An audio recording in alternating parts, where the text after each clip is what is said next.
Hi, welcome to my channel where we provide an alternative view of a common narrative. Well, as you know, Emmanuel Macron has made some controversial statements on the plane back from China. And it seems to me the US and part of Europe is up in arms and criticize him for what he has said. So I have my own view on it. So if you're interested, please continue watching.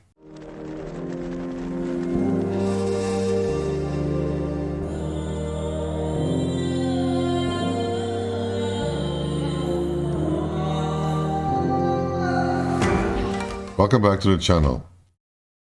Well, as I've said in my introduction, Emmanuel Macron had an interview with on Political, as well as two French journalists on his way back on his aircraft from China, after he had multiple meetings with Xi Jinping.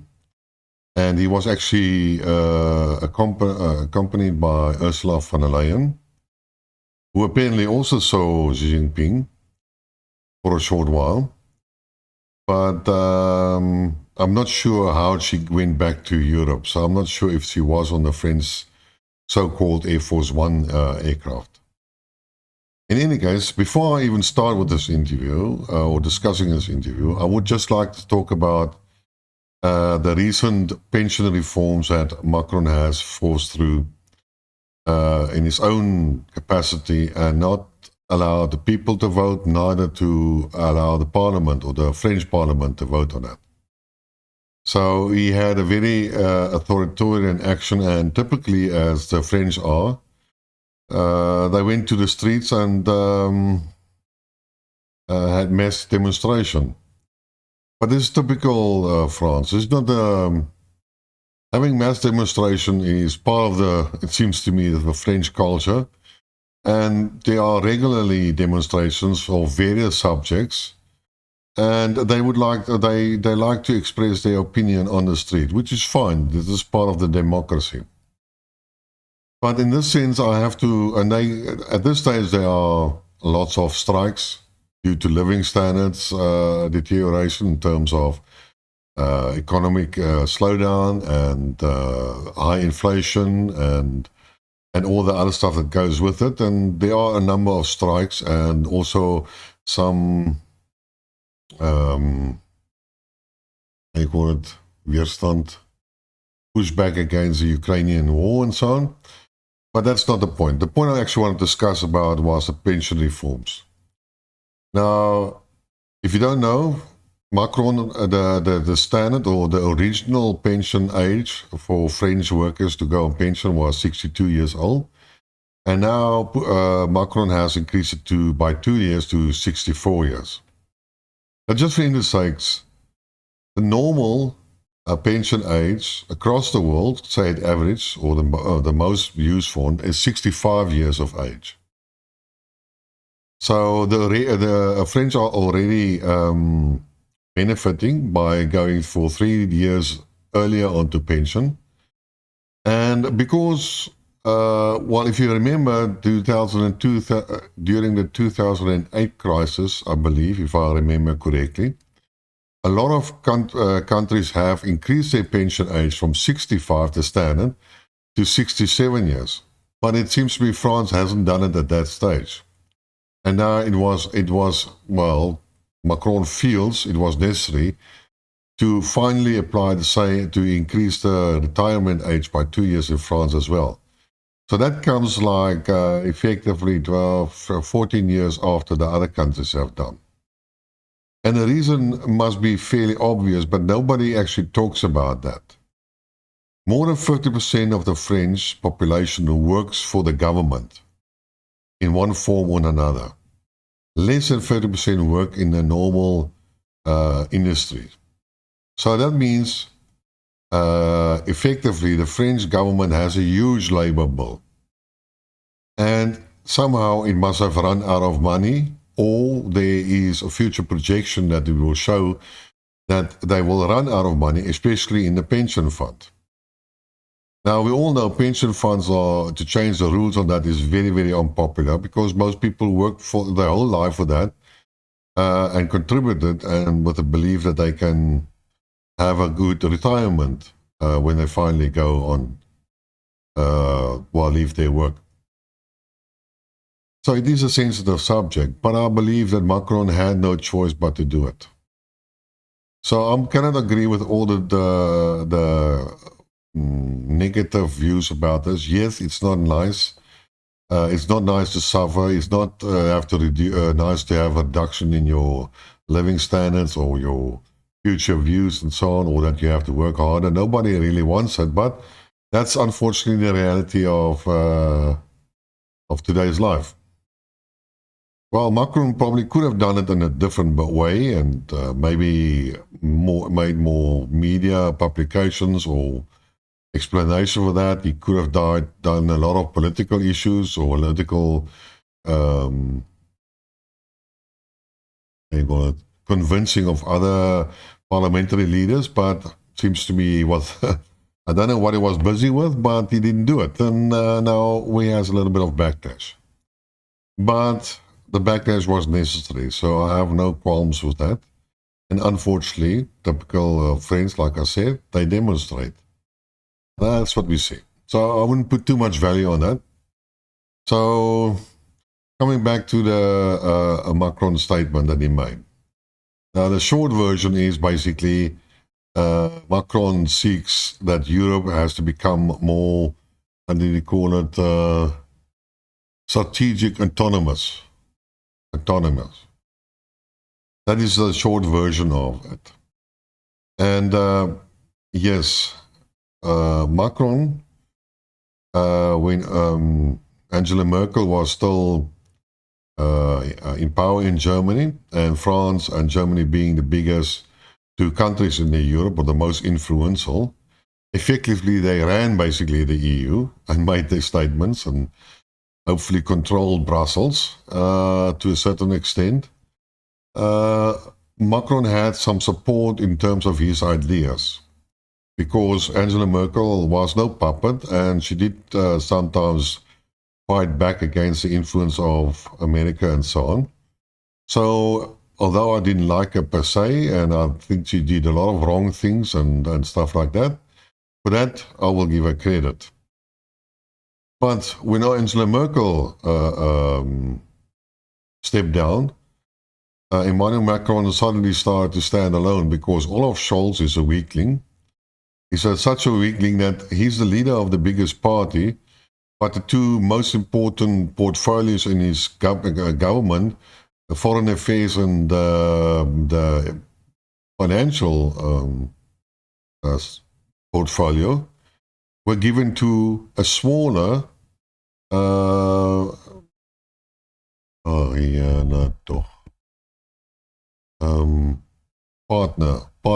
coalition partner.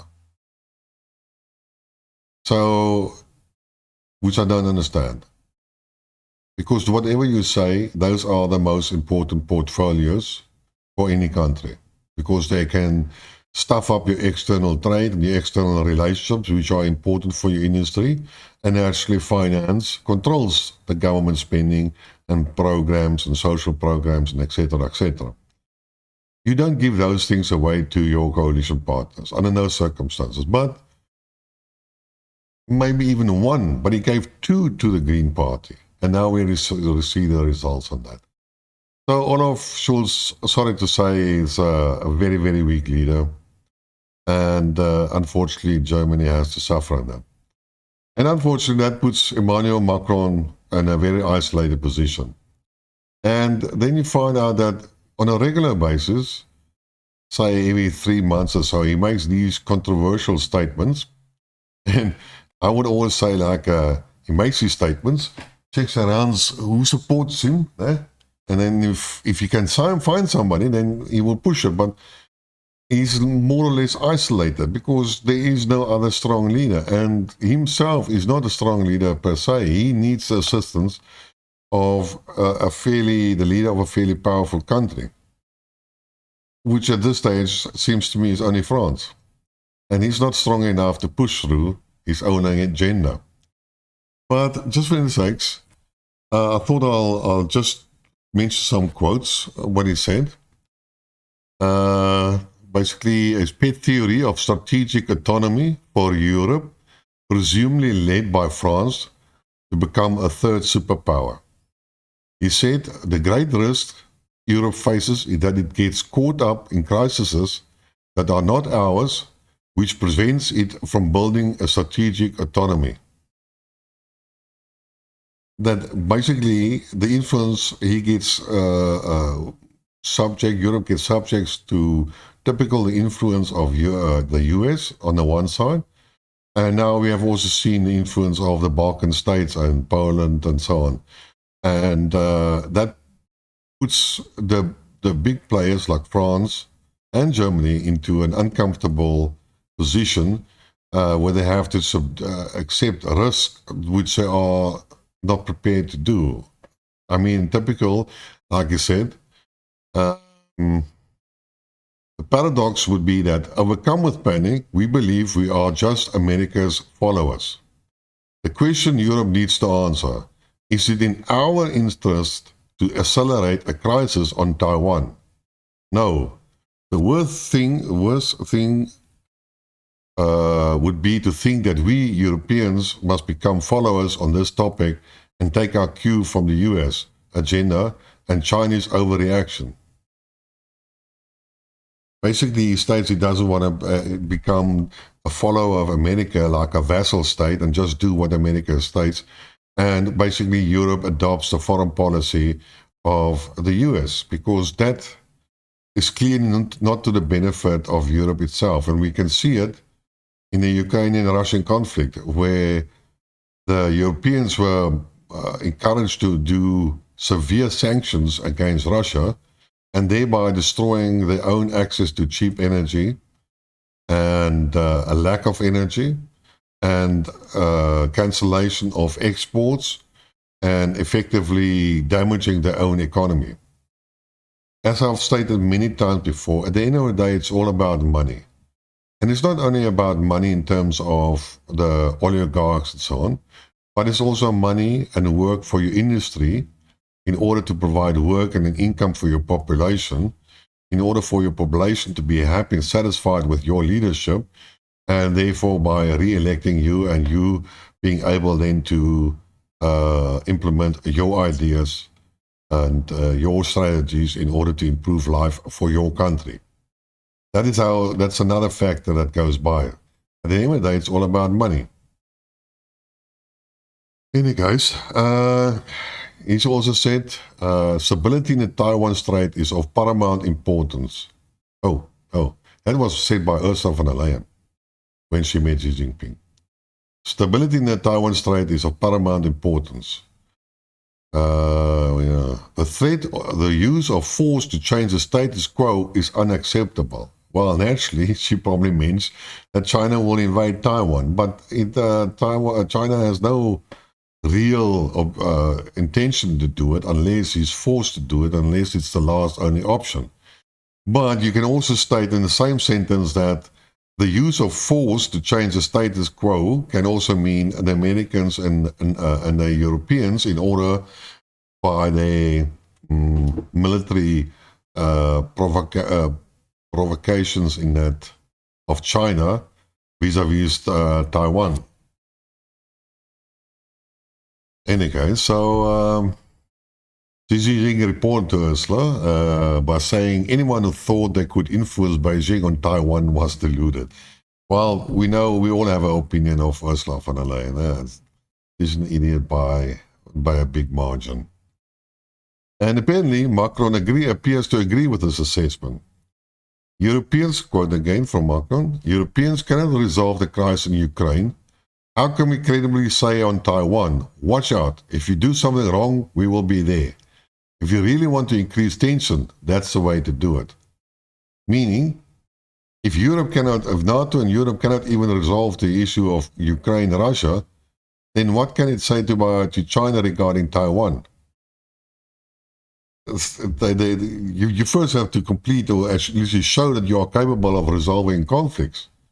So why is it even trying to simultaneously aggravate China and Russia in the same sort of time period?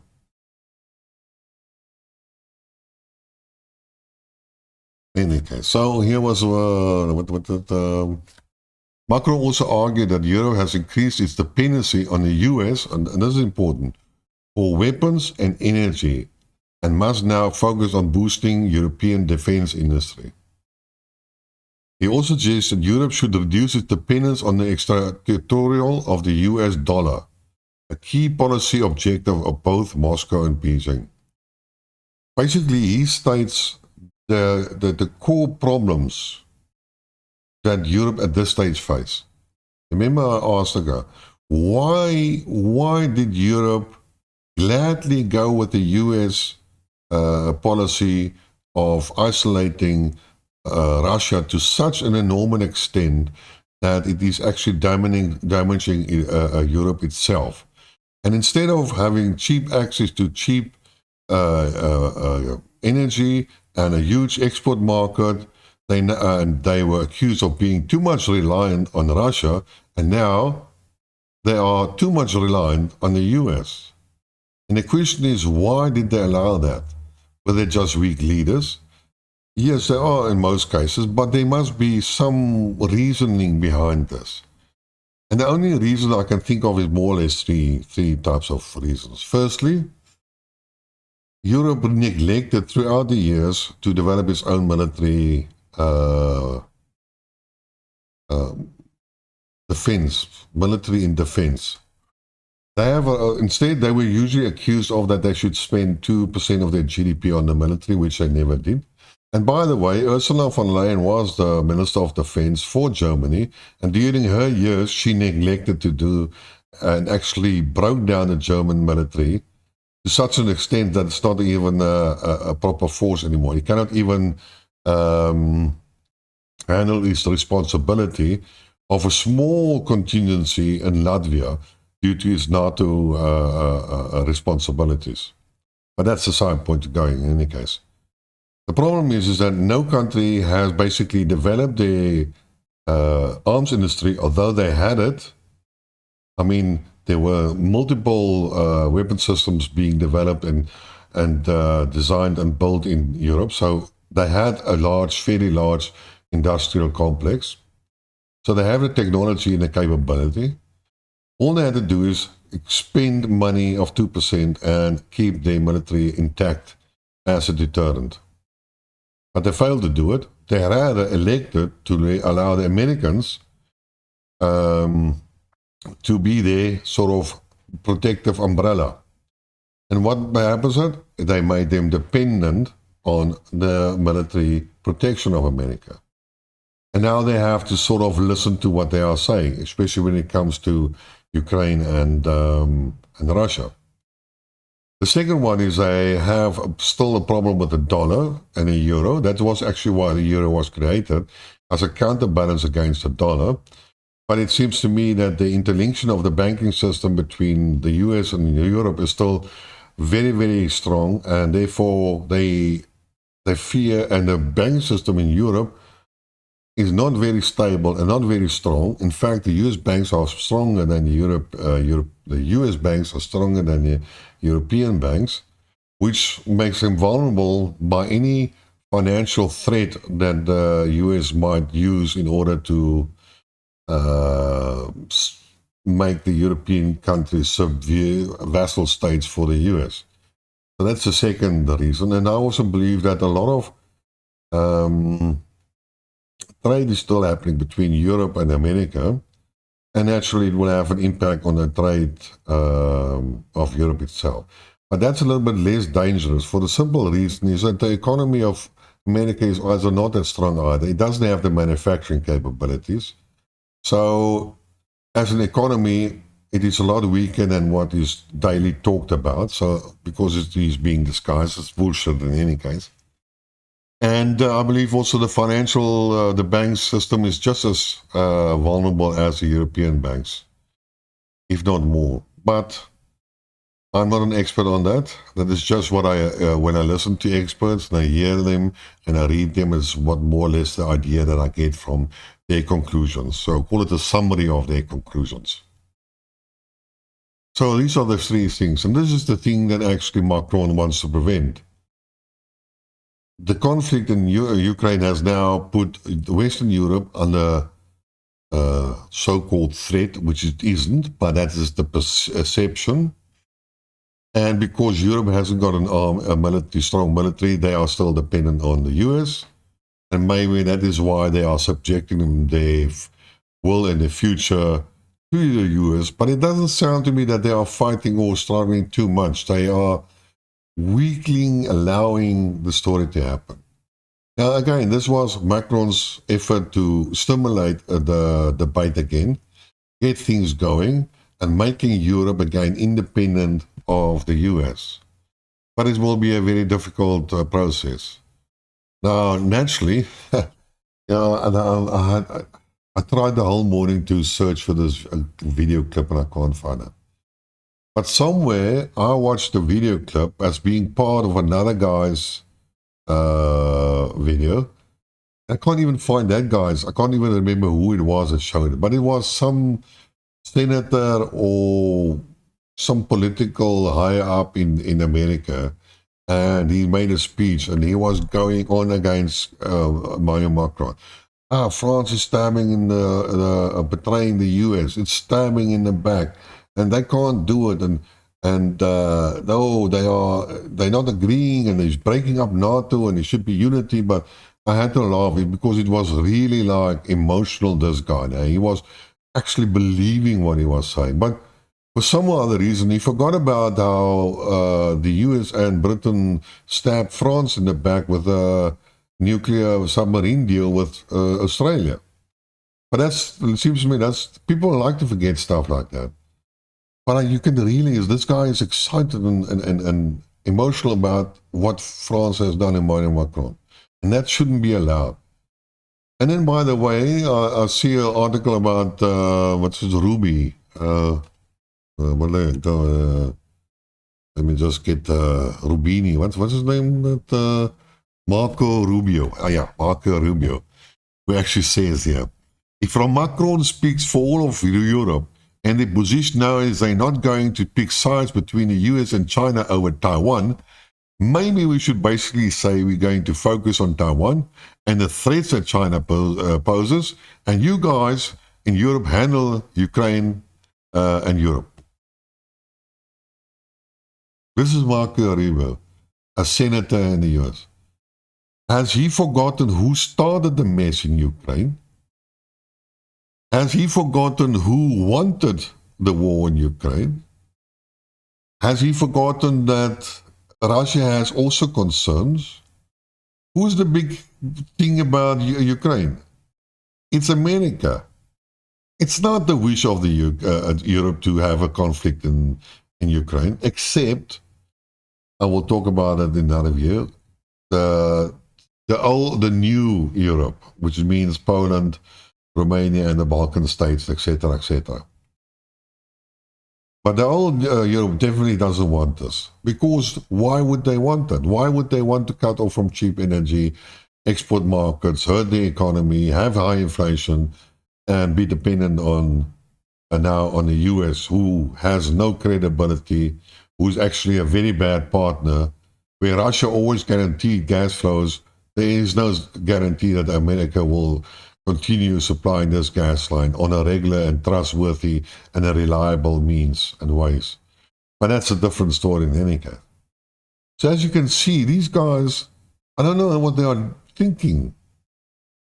Let me tell Marco Rubio, the first thing that that Europe will do with Ukraine, they will force Zelensky into a peace agreement and re-establish the energy and economic ties with Russia, and abandon America. That is what will happen to if Marco Rubio and the American political system